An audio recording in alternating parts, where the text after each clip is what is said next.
Welcome, everybody, to another edition of Grief to Growth. This is your host, Brian Smith, and today I'm fortunate enough to have with me Irene Vouvalides. And Irene is a shining light parent. She is the Vice President of Helping Parents Heal. She is the conference chairperson for Helping Parents Heal, and she's also the chapter leader for Hilton Head in Bluffton, South Carolina. So Irene and I have known each other for a couple of years. As I said, she's a shining light parent, a member of Helping Parents Heal. So what I want to do today is have a conversation with Irene about how she became involved in Helping Parents Heal, how it's helped her, and just kind of her life in general since the passing of her daughter, Carly. So with that, I'd like to welcome Irene and say hello.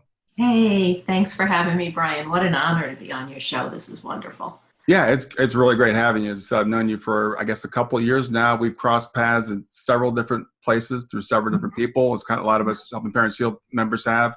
Lots of synchronicities going on.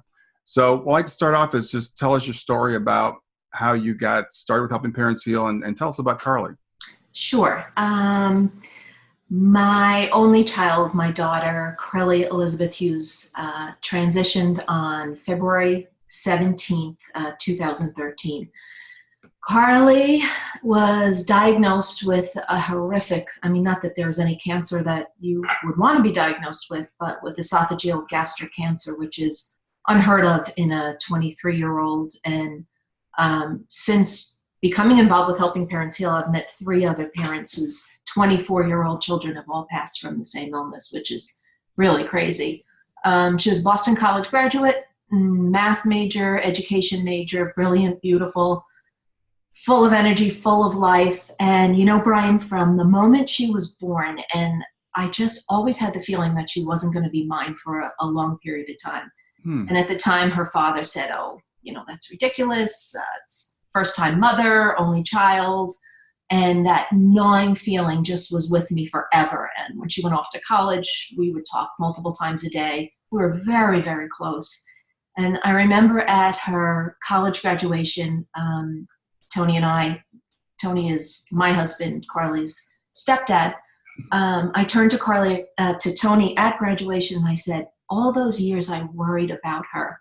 And look, she graduated college. She's fine. She's going to live a long life. Yeah. Well, P.S., 11 months later, she was diagnosed with cancer, and she was gone in 6 months. So it was just horrible, absolutely horrible. The treatment she went through was horrific. What she had to endure, I wouldn't wish on my worst enemy. And one morning, it was about 6 weeks post-surgery, she had major, major surgery where she had her stomach removed, and she was home. I slept with her every night. It was the first night that I didn't sleep with her. She woke up that morning, called me, and she passed in my arms, in Tony's arms. She bled out. I, like anyone else who has gone through this, just was in shock. And even though I knew it wasn't a good diagnosis, I never believed that a 24-year-old couldn't make it. Right. So it never entered my mind that she wouldn't come through this. I thought, what a great inspirational story this will be someday. Yeah. Instead, it turned out to be, the tragedy of my lifetime. And I just wanted to die. I don't know how else I can explain it. Unlike Elizabeth, our leader, Elizabeth Boisson, God bless her heart, when her son Morgan passed, she seemed to have the presence to be okay with it and to know he was okay. And that wasn't my journey at all. I wanted to die. I just wanted to die. And I woke up every morning just counting the hours till I could go to sleep, and just was in this state of, what do I do? How can I possibly live?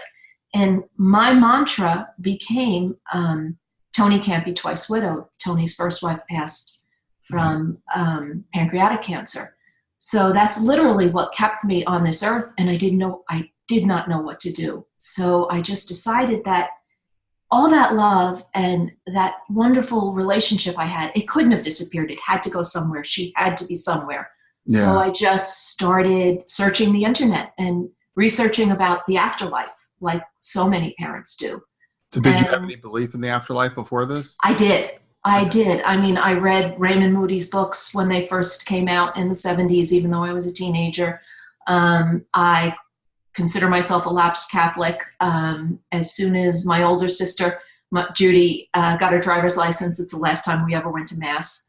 And I just knew that Catholicism just wasn't right for me. Mm-hmm. And I started exploring, and actually my brother became a Buddhist monk. He was a monk. He moved to Montreal. He got involved with Eastern religion. So I had a lot of exposure to other religions, but until it hits you that, okay, now I really need to know what's happening. Yeah. And I just started exploring and found one of the first books I read was Dr. Eben Alexander's Proof of Heaven, which I couldn't really concentrate to read, but I did manage to read and thought, okay, maybe she is there. I'll find her. And I started Googling about mediums and came across Gary Schwartz's documentary, the HBO documentary, The Afterlife Experiments. Okay, yeah. Where he interviewed George Anderson. He did an experiment actually with George Anderson, Suzanne Northrop, Anne Gaiman, and John Edward. And he did a blind reading. It's just fascinating. You can watch it, Google it and watch it. And I thought, oh my gosh, these people are connecting with the other side. At the time I lived in New Jersey, and George Anderson was in New York, and about 6 months after Carly passed, I had scheduled a reading. My sister and I went, and it just changed my life.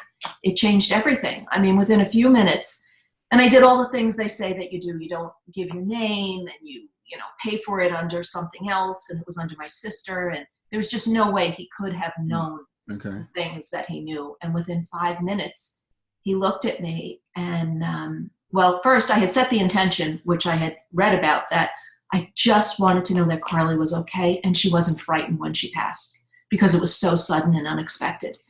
And within 5 minutes, he looked at me and he said, you have a daughter on the other side and she wants you to stop obsessing about her passing. It was as easy as walking through a door. And I was just like, oh my gosh. And it changed everything. Yeah. It just changed everything, as I'm sure. We worry about that, right? We worry. Were they scared? Oh were they in pain? Yeah. Yes. Yeah. Yes. And it was interesting because he said she's communicating that she was confused because she saw her dog and her grandmother, my mom, and she apparently didn't understand because she knew they were dead. And my mother relayed, no, honey, you're not dead. Just come with grandma. You're just on the other side. Yeah. And that was the beginning. And that turned into, I was one of the people, and a lot of parents do suffer from insomnia, which thank goodness it's not really part of my life anymore occasionally. And I would be up all night researching and just reading as much as I could. And I found Mark Ireland's book, Soul Shift, which anyone that has read the book, it's just a fascinating account. Mark is the co-founder of Helping Parents Heal. His son Brandon passed, and his dad was a very famous medium. So I read that book, found out about Helping Parents Heal, and I thought, this is the kind of group I want to get involved with. I went to the other grief support group for parents and left feeling worse than ever. And I said, I will never go to a grief support group again. That was horrible. I mean, there were people there that were 10 years out and they were crying. And I thought, oh God, please don't let me be in this state in 10 years. That's not how I hope to live my life. I contacted Elizabeth. In the meantime, Tony and I left New Jersey. We moved to South Carolina.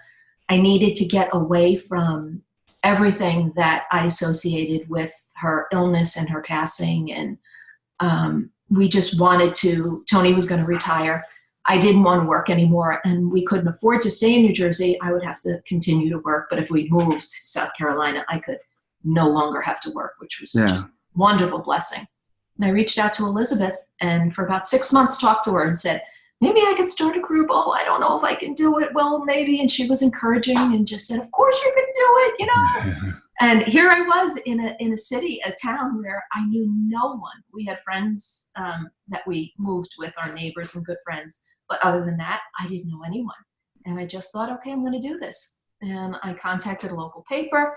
And at my first meeting, I had, I think, 15 people come. Yeah. Yeah, you've done an amazing job there, and growing your group and Yeah, well, when there's a need, I think people come. And now I guess it'll be 4 years in September that I had my first meeting. And some of my members, they're my best friends. They're my family. We celebrate holidays together, and it's amazing. It's wonderful. Yeah. So after you read Mark's book, you found out helping parents. You Mhm. called up Elizabeth and just started talking with her. Yeah. Okay. I emailed Elizabeth, and just said, I found out about this group. It sounds wonderful. Where is there a chapter near me? Which there wasn't in New Jersey. At the time, I think there was one in Manhattan, and I don't know if it was an active chapter, and I knew I was going to be moving. And I just became friends with Elizabeth and would talk to her. And also early on, I want to mention that Beth D'Angelo, who is now, one of my best friends, one of my soul sisters, reached out pretty early on. About 2 months after Carly passed, one of my good friends went on a vacation in Hawaii, and Beth was leading a spin class at the Four Seasons, where she is a fitness director. And she mentioned that her son had passed, and my girlfriend went up to her and said, I have a friend whose daughter passed last month. I don't think she's going to make it. Is there anything you can tell me that I could help her? And Beth wrote me a letter and sent me home an angel bracelet and a letter, and I reached out to her, and she became my lifeline. And that was the first time where I thought, well, if she can do it, maybe I can do it. Yeah. And that's how I feel to this day. It's the connection with other people who have experienced it that has just made all the difference on the journey. Yeah, you're right. I mean, it's similar with me. In those early days, I was thinking, okay, there's no way that I can do this. And then same experience. I went to one of the other local grief groups and was like, okay, I can't be doing this in 10 years. This is terrible. But joining Helping Parents Heal and finding other parents who were farther out and seemed to be doing okay gave me the ability to think, well, maybe I can do it too. And then you jumped right in and started your own local chapter. And so that's gone. You said it's been like 4 years now, right? Yeah, it's 4 years now. Well, we all know it's our kids pushing us to do these things. I mean, I was never a public speaker. I was a dental hygienist. I led a very quiet life, and now I'm out there, and it was interesting because I contacted a local newspaper who they sent a reporter to the house, and they did a story. And here I am in a brand new community. I'm in a community in off Island, Hilton Head. No one knows me. And the front page of the local paper comes out, and let me see, the article is Finding Hope in the Afterlife. Yeah. So that's like, okay, I've been outed. There's no being quiet about this, but it was a wonderful article, and it brought people to the meeting. I mean, who wouldn't want to think that they couldn't connect with their children and realize that they will continue to have a relationship with them? Just because they no longer walk this earth doesn't mean we aren't parents, and it doesn't mean we don't have relationships with our children. Yeah. Maybe not the ones that we want to have. I'd much rather have her right here with me, but I can't, and there's nothing I can do about that. And there's nothing I can do to bring her back to walk this earth. So what can I do? Right. And you have hope that you'll see her again. So she'll walk this earth, but you will see her again. And Carly has been an excellent communicator, from what I understand, giving you all kinds of signs and synchronicities and symbols. I don't want to feel like, I don't want other people to feel badly if they don't receive signs. I didn't for probably about a year and a half. I was too deep in my grief. Mm-hmm. There was no way I could connect, or it just didn't happen. But when it started happening, oh my gosh, it's incredible. I met Suzanne Giesman, and that just, blew my world open with signs, and taking some of her classes, because as we all know, we can do this ourselves. I mean, yeah. I can't do it like a true medium can, but I do get signs, and I can connect with her. I mean, recently, two of her college roommates and good friends came to stay with Tony and I was a little, I was a little sad that they were going to come, because it's just a reminder of her absence. Right. And, the girls and her friends are so wonderful, and they wanted to come. So they were here, and we took them out to a local restaurant, and I was sitting there waiting to get served, and I'm thinking, oh, I wish Carly was here. And the girls were sitting and we're chatting, and a waitress, little young girl, walks over and she says, "Good evening. I'm so happy to meet you. My name is Carly. I'm your server tonight." And one of the girls looked at her and said, "Of course your name is Carly." Yeah. You know? So that just makes you feel like, okay, yeah, she is. One thing I want to say something about signs, because you mentioned that, and I understand what you're saying, and I've heard some people say I don't get signs. I think a large part of getting signs is being open to seeing the signs, because a lot of times we'll say something like it's a coincidence, or we'll just overlook it, like the fact that the waitress's name was Carly. That's not an obvious thing. It's something that you have to be aware of. And Right. a lot of times people will dismiss the signs they're getting or the synchronicities as just coincidences. And Oh, for sure. and the other thing I found is people fixate on one thing. Like a lot of parents want a dream visit. It's like, I want a dream visit. I want a dream visit. And sometimes our kids come to us in different ways. So there's a couple things when it comes to receiving signs. And the last thing I'll say, and I'll let you speak again, is like, I know Suzanne Giesman's mother died or passed away about a year ago. And she's hardly had any communications with her. Hardly at all. She's one of the best mediums in the world. Mm-hmm. But speaking of Suzanne, how did you meet Suzanne? Because I know you guys have become like great friends. Yeah. Another internet search. I knew of a local medium, Janet Nahavik, who fabulous medium. And I was Googling her name, and Suzanne Giesman's name came up because Suzanne wrote wrote a book about Janet and her journey, and also because she had trained with her, worked with her. So she got hooked onto, the Google search. So I started reading about Suzanne, and I said, oh my gosh, I have to have a reading with her. And I wrote a letter, and there was a waiting list at the time, but, Suzanne called me, and I had an amazing reading. George Anderson had autographed his book, Walking in the Garden of Souls, which I've always called it my Bible. It's a beautiful book of great stories of validations from the other side. And when he autographed the book for me, on the left side, he wrote about Carly and the afterlife, and on the right side, he wrote the Lord's Prayer in Latin. He's a Catholic. And I set my intention for the reading that if please Carly, have this book mentioned in the reading, which I know now you're really not supposed to do that. I mean, we shouldn't put those conditions on a medium. And Suzanne said, I'm seeing you with a Bible, but it's not a Bible, it's a book. Wait a minute, she said, it's an autograph book, but I autograph, and this book is autographed on the left as well as the right. So it was just like, oh wow. It was amazing.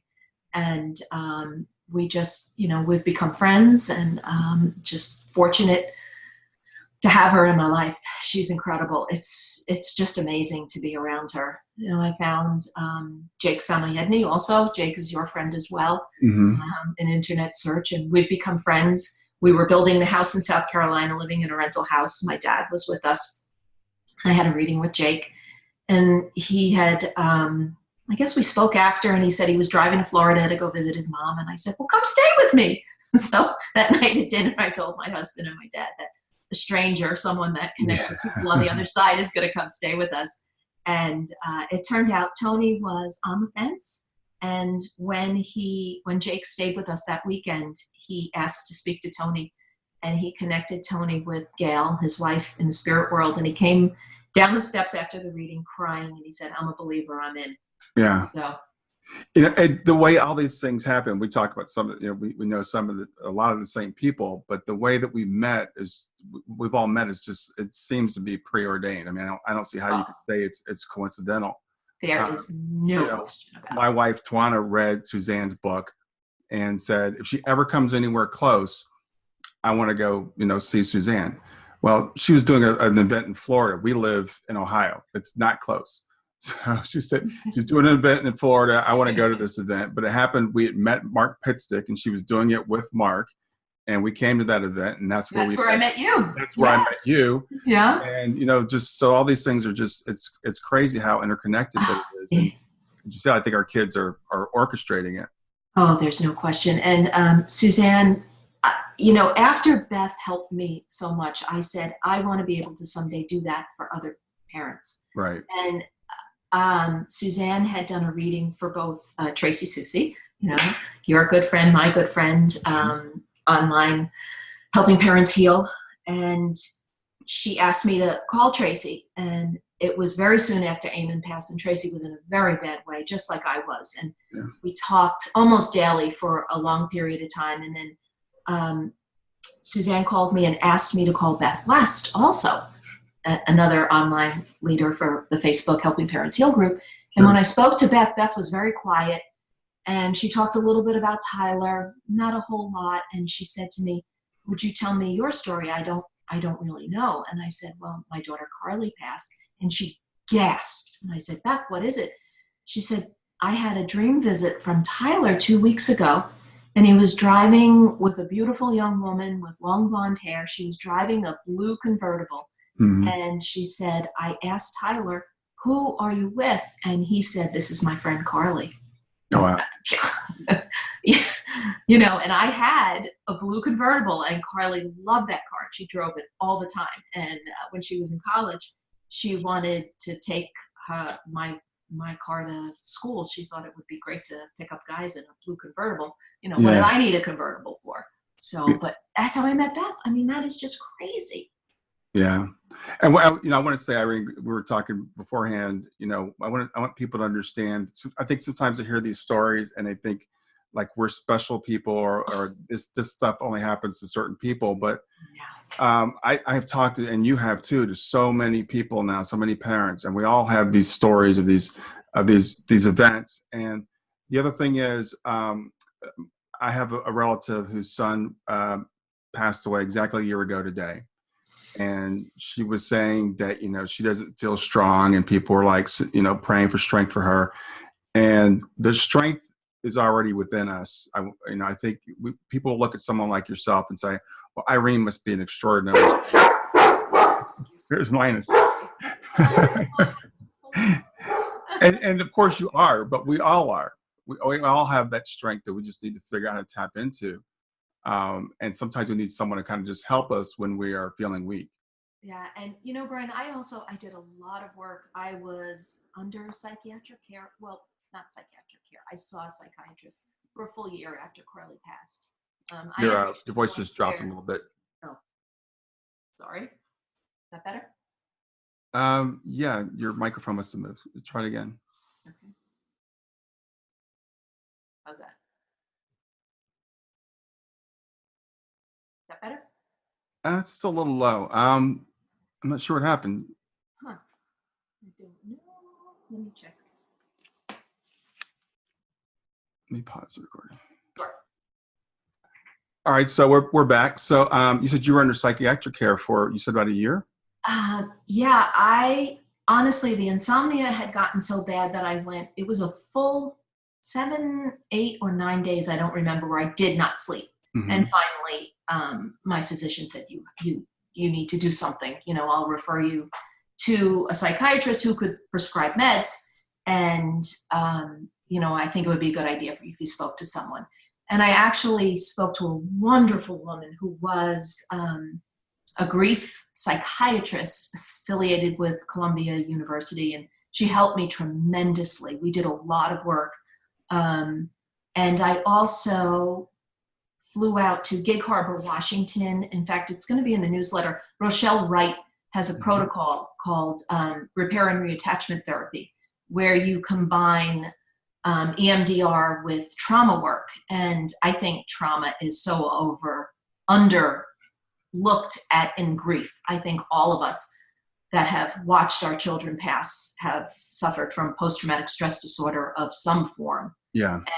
And she helped me tremendously. I mean, I was caught in a loop where I just would relive those horrible moments. And I would hear an ambulance and it would send me, just down the rabbit hole. I had a healing session with Rick Olson.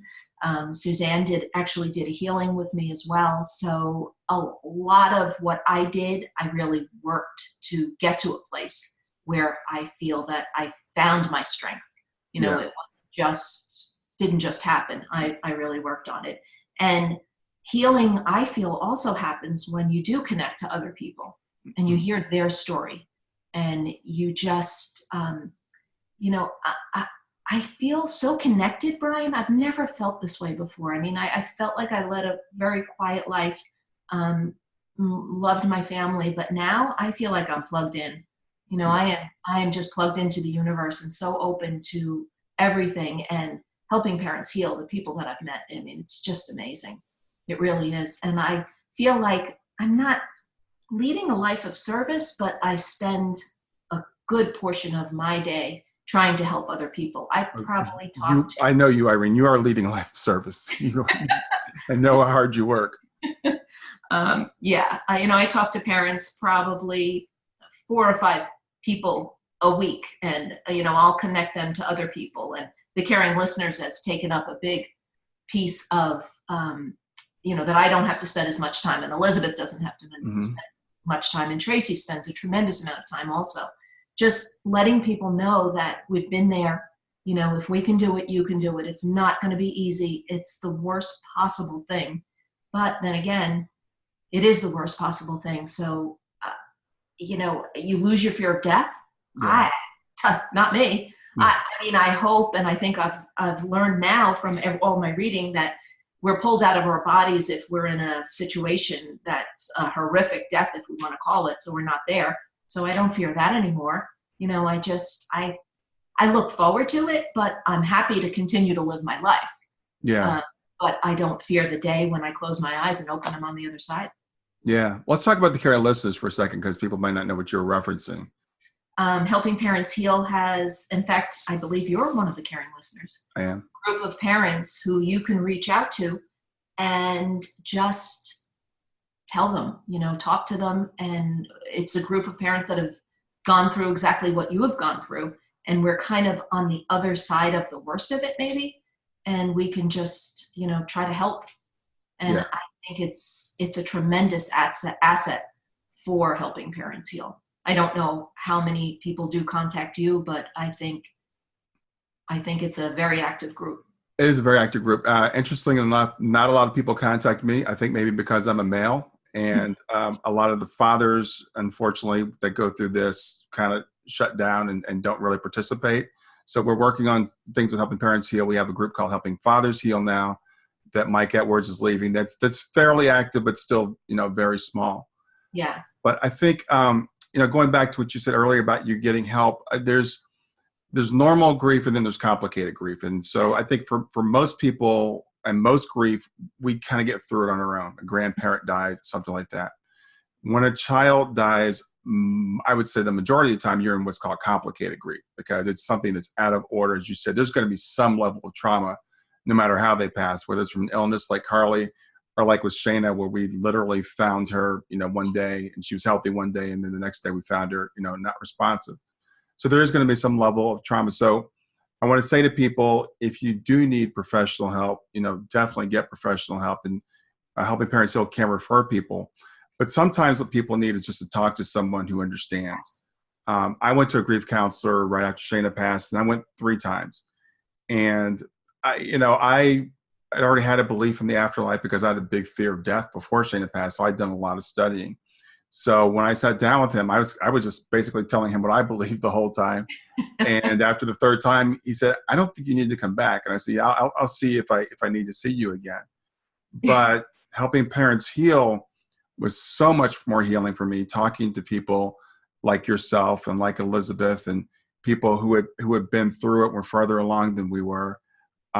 It really helped a lot. I mean, that's what really helped me. And then, as you said, giving back is, people say, "Oh, it's so nice that you're doing this." I do it to help myself. Frankly, it's a selfish thing. Well, yeah, it does. It does help ourselves when we do this. No question.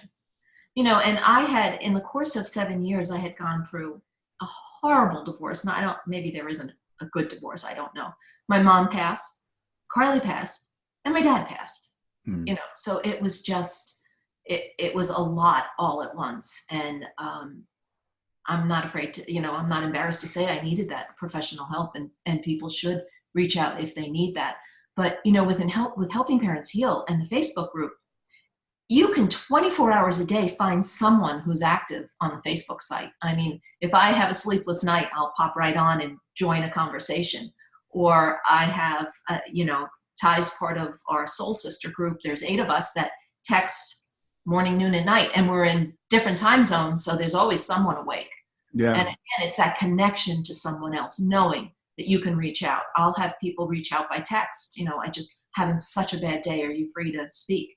And you just talk to somebody for a few minutes, and it just makes all the difference in the world.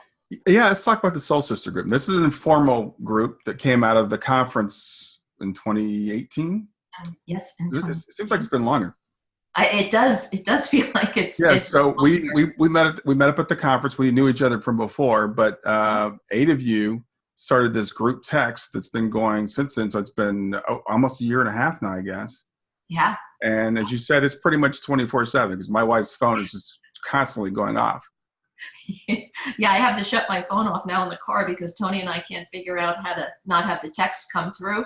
And we're driving, it's just pinging all the time. Sue, Heidi, and myself are in South Carolina. Your wife in Ohio, Sarah in Ohio, Tracy in Colorado. Oh, Beth West is now in South Carolina. Mm-hmm. And Beth D'Angelo in Hawaii. And we just support each other. Somebody's having a bad day, we'll all jump in and just try to cheer them up. We share signs, and when Ty gets a sign from Shayna, that's as if I'm getting a sign. Yeah. None of us feel like, oh, I wish it was me. It's like, oh, isn't that wonderful? Yeah. And we just help each other. We remember birthdays and angel days and our own birthdays and just moments, we'll just check in where we all have different political beliefs. So we try to avoid politics, but sometimes we can't help ourselves. And yeah, it's I encourage anyone who has a group of friends to get involved in a group text. It's very helpful. It's wonderful. Yeah, it's interesting, Irene, because what I found is that after the loss of a child, a lot of times neighbors, friends, even family members will get weird. They'll kind of go away. I think most people end up losing at least 1 or 2 or more. But if you look, you can actually make new family. And as you said, we've got people that we consider family, from Helping Parents Heal, that we've known for, just a couple of years. It seems like so much longer. It seems like we've known each other forever. But, it's a new family. Yeah. I mean, I tell everyone the defining moment for moving, I was in a grocery store, and I was very active in the town where Carly grew up. And I ran golf outing, and I just knew everyone. It was a small town, and I was in a grocery store. And it was about 6 months, I guess, after she passed. Maybe it was longer. And it was closer because we moved about a year. So it must have been about 9 months. And I saw someone in the grocery store, and she made eye contact with me, turned around, and just headed away. And I thought to myself, oh my gosh, I went home. I said, that's it. I can't deal with these people anymore. I'm dealing with the worst possible thing, and they don't know how to deal with it, so they walk away.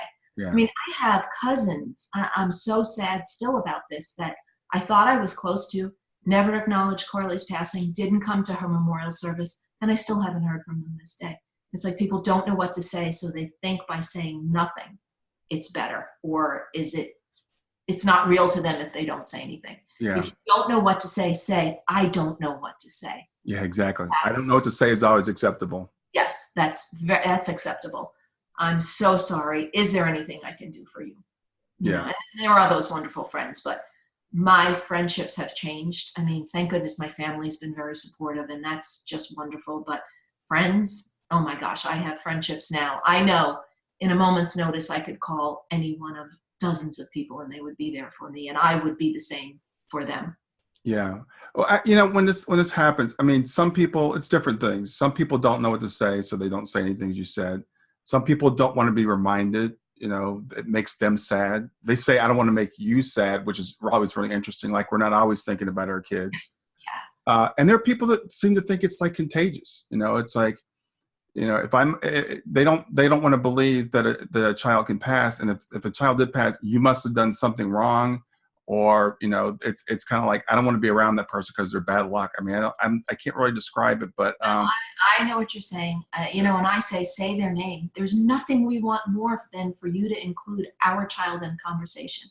And I've got one very dear friend who never met Carly, and she has 4 adult children, and she'll talk about her kids and say, well, how did Carly react when she was in college? She'll always bring Carly into the conversation. Mm-hmm. That's just wonderful. That's what we want. People think we don't want to hear their names. No, say their name, bring them into conversations. We love talking about our kids. Yeah, absolutely. So let's talk about the conference that you're working on. I know, so you actually initiated this whole Helping Parents Heal conference thing. So let's go back to that, and how did that come about? This was fun. I started the group, and that was in 2015. And I guess during that year, Beth D'Angelo and I went to a couple of different Afterlife conferences, and we went to an IANS conference. And I just love the feeling of connection, of camaraderie. And we happened to meet other parents who were doing the same thing we were. We want to connect with our kids. And when you're in that setting, it's just, I thought it was magic, and I just loved it. And I said to Beth, someday we're going to do a Helping Parents Heal conference. And she said, oh, good luck with that. So I called Elizabeth and I said, Elizabeth, why hasn't anyone done a conference? And she said, Irene, do you understand how much work there is to a conference and how hard it is? I said, how hard could that be? So I said, well, would you let me do it? And she said, well, I guess so. So I thought, okay, well, I've been to conferences, so how difficult could it be? And it really wasn't, Brian. I mean, again, I think the kids just, guided and helped me. And the first conference was a tremendous success. Anyone that's been there, I mean, it was just magic. It was a weekend of magic and signs from our kids and joy. And there were some tears, but it was a joyful event. Don't you think? Oh, it was crazy. It's funny because when you said signs for our kids, I remember your sister was there, and Judy got a sign. The coin in her purse. Oh, she had a purse that she said she hardly ever carried, and she found this old, I can't remember what it was. It was a coin that she found in the purse that was like had significance to her, and it was like she had an airport. It was just so. The thing about this, because we've got the conference coming up again in April of 2020, and we will talk about that. But, people might think, okay, a conference with a bunch of people who have lost their children, what would that be like? So I do want to say, because, I want to say that, when Ty and I went to that conference, we didn't know what it was going to be like, even though we knew you guys. So we were looking forward to meeting you again and Tracy and Beth and some other people. But the spirit, the whole atmosphere of the whole conference that weekend was really uplifting. And I think it was people being around people that we could be authentic with, people who have been through what we have been through. I remember sitting around the fire that one night, we were talking about the fact that, we could talk about the fact that what we think we were put here for a reason. And we're doing our thing, and our kids are watching us, and our kids are helping us. And we're all going to be on the other side someday. And we're going to be talking about, how well we did. So it was a sense of, for me, like renewal, like coming out of there. It's like, okay, I'm ready to go out and, face the world again. So that was in April of 2018. And it's like, 550 people?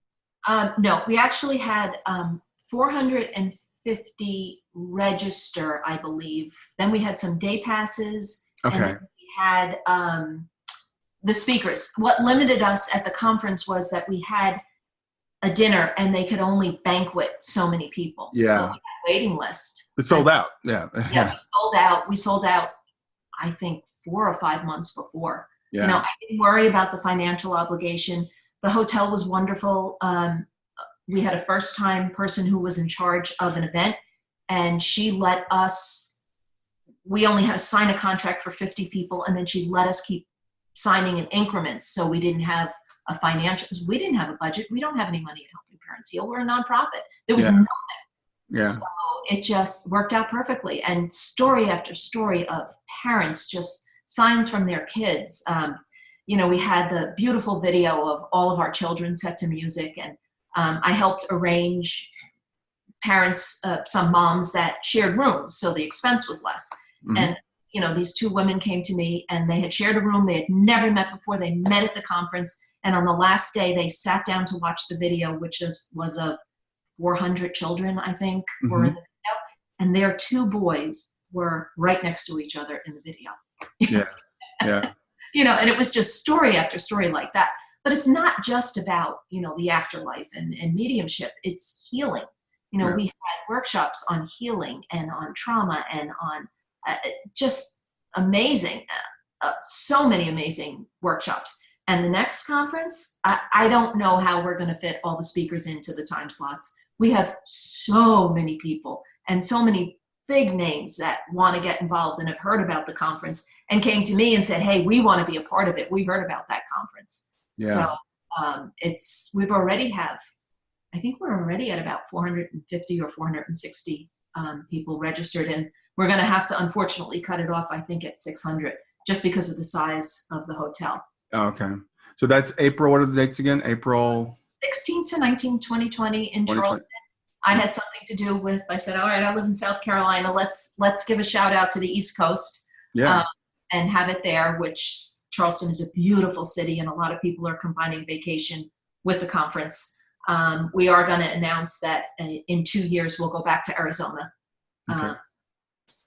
Let's talk about some of the speakers that are going to be there. So we have Suzanne Giesman will be our opening keynote speaker. Suzanne Wilson will be speaking. Raymond Moody, the father of the NDE story, 1975, his book. I mean, I keep it on my desk all the time, Life After Life. Just, everybody should have this book. Dr. Eben Alexander is going to speak, do a keynote. David Kessler. David Kessler co-wrote Elizabeth Kubler-Ross's last 2 or 3 books with her. He's known as a grief expert. And when we spoke, he said everything he knew about grief and taught about grief for 25 years went out the door when his youngest son passed 2 years ago. Yeah. He is now a member of Helping Parents Heal, and he's going to come and he'll be giving a keynote. Dr. Mary Neal, her amazing story of her NDE, and she's also a Shining Light parent. Mark Anthony, Jamie Clark, Kat Bailey, Maureen Hancock, Melinda Kushner, Jake Samayedny, Britta Grubin, Jeff Olson, Jeff O'Driscoll, healers Rick Olson, David Rauter, Deborah Martin, Sarah Rubel. Paul Dennison's going to do a keynote about grief yoga. We're going to have panels, dads only. We're going to have one on suicide, one on opioids. Gloria and Heidi Horsley from the Open to Hope Network are going to be at the conference. Dr. Mark Pitstick. It's just incredible, the lineup. It's going to be really. It's so great to be able to do this for people and do it at a very reasonable cost is the other thing, because the speakers are so generous with donating their time. And so not only have we got fantastic speakers, but because of their donations, we're able to keep the costs for parents, very reasonable. Yes. We're not making money. This is just to provide a place for healing to happen. And we figured out what the costs are and put a little bit in there in case there's increased costs. And, that's it. So it really is a great value and we're including 3 breakfasts and 2 lunches, which, is amazing. And there are no add-on workshops that you have to pay for. You register, you're in for everything. Yeah. So I want to encourage anyone who's listening, who's on the fence about going. I talked to a few parents and said, should I think about going or not? And I know it might seem like it's a long way out because it's still, about 8 months out. But it's going to sell out. So we've sold out the hotel. We have a new block at a hotel, which is only 0.4 of a mile away. Mm-hmm. And they'll shuttle people back and forth. But we're going to have that entire hotel is just going to be filled with Shining Light parents. So, and kids. Our children's spirits will be there. Anybody has any connection with someone who could, in the music industry that might have a song? I'm working on that now. As you know, I got Garth Brooks to do a little intro for us at the Yeah, last that was very cool. Yeah. which was really cool. And that was a cool story too. I don't know if we have a couple of minutes. Yeah, I, yeah.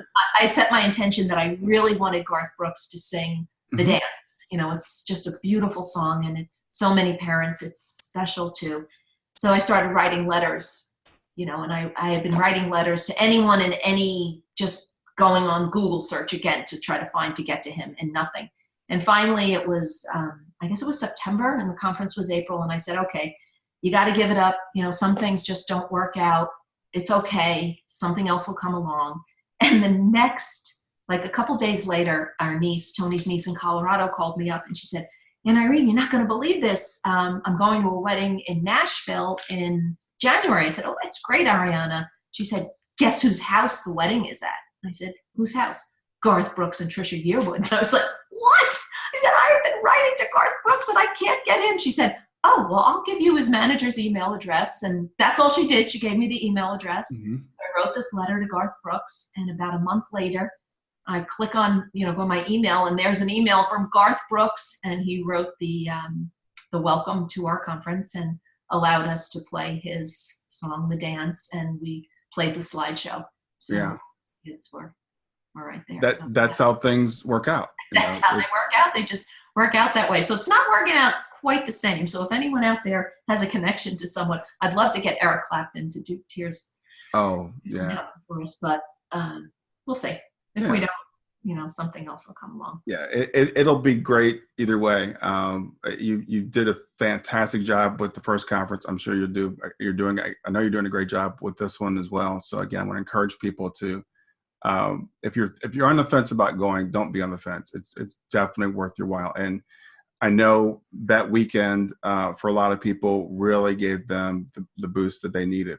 Just being around other parents and seeing, having hope, just being able to hope again and be able to live it, to be inspired by people, like yourself, that just seem just as a force of nature. I mean, just, and as you said, this is not, you're not a public speaker. This is not your professional background. This is just what you're doing because spirit is flowing through you and you're just allowing it to happen. Yeah, we did a survey after, and one mom had contacted me and she said, we went back home and our friend said to us, did you join a cult or did you go to a conference? You're so happy. What is this about? And she just said it was just connecting with other people who get it. And that's what it is. Nobody wants to be a part of our group. But if you do have a child on the other side, there's just an amazing organization that you can be a part of. I am just so blessed to be a part of Helping Parents Heal. And I'm so grateful. I wake up every day and I say this all the time. I put my feet on the ground in the morning and I say, what can I do today to honor my daughter? And what can I do today to make a difference in someone else's life? And that's how I try to live my life. Yeah. Well, I know Carly pushes you the way Shayna pushes me. They don't let up. And we have these readings. They drop in on each other's readings. They Suzanne Wilson keeps pulling me aside and said, Shayna has told me to tell you, this and, keep going forward and write your book and, those types of things. So, they motivate us. They push us. And, I feel like, and I know you do too, that I have responsibility to continue her legacy. I think we have a joint mission is the way I look at it. We do. And, my daughter, Carly and I had the best relationship. We really did. And if she didn't get my attention, she'd call me Irene. She wouldn't call me Mom. Mm. I often say that, when I cross over, I don't want her yelling at me from, the tunnel or whatever, saying, right. Irene, why did you waste all your time crying? I was fine. I was right there. Yeah, exactly. So I don't want to do that. I mean, I have sad days. Of course I do. I miss her terribly. I miss her every day, but I can do this. I can live my life and I can try and make a difference in someone else's life. And that's what it's all about. It's all about love. It's all about connection.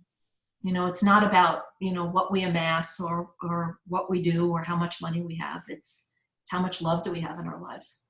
Well, I really appreciate you doing this, Irene, and I appreciate your transparency also because I do want people to understand that we do have bad days, so people might look at us and say, oh, you're so strong. And it's like, we have bad days, we have tough times, and we've gone through tough times, and we'll continue to go through them. But it's a matter of just getting through, day by day, and, finding that motivation to, like you said, get out of bed in the morning. What am I going to do today to make a difference? And I'm here for at least one more day, and we don't know how long we're going to be here, but we do know that we're going to be home, at some point. Yes. Yeah, we will. Yeah. Yeah. Well, I really appreciate you doing this. It's been great talking to you. It's an honor. It's an honor being on your program. Your book is just wonderful. I told you, it's just amazing. I'm going to be giving copies out to my members. I think I wish I had that book, 6.5 years ago. So thanks. Well, a lot of people. It's really great being on the team. Like I said, I view you guys as family, but we're also a team. So we work together to get things done, and mutual supporting each other while we're trying to help other people. That's what it's all about. Yeah, it is. All right. Thanks a lot, Irene. I'll talk to you soon. Thanks, Brian. Bye. Bye. Hey, thanks for watching. Before you leave, I'd like to just remind you can always find me at www.grief2growth.com. That's grief, numeral 2, growth.com. And you can schedule a free half-hour consultation if you'd like. Also, before you leave, please click on the like button here, click on subscribe, and click on the bell. By clicking like, YouTube will show the video to more people, and by subscribing and clicking the bell, you'll be notified when I release new material. Thanks for watching, and have a great day.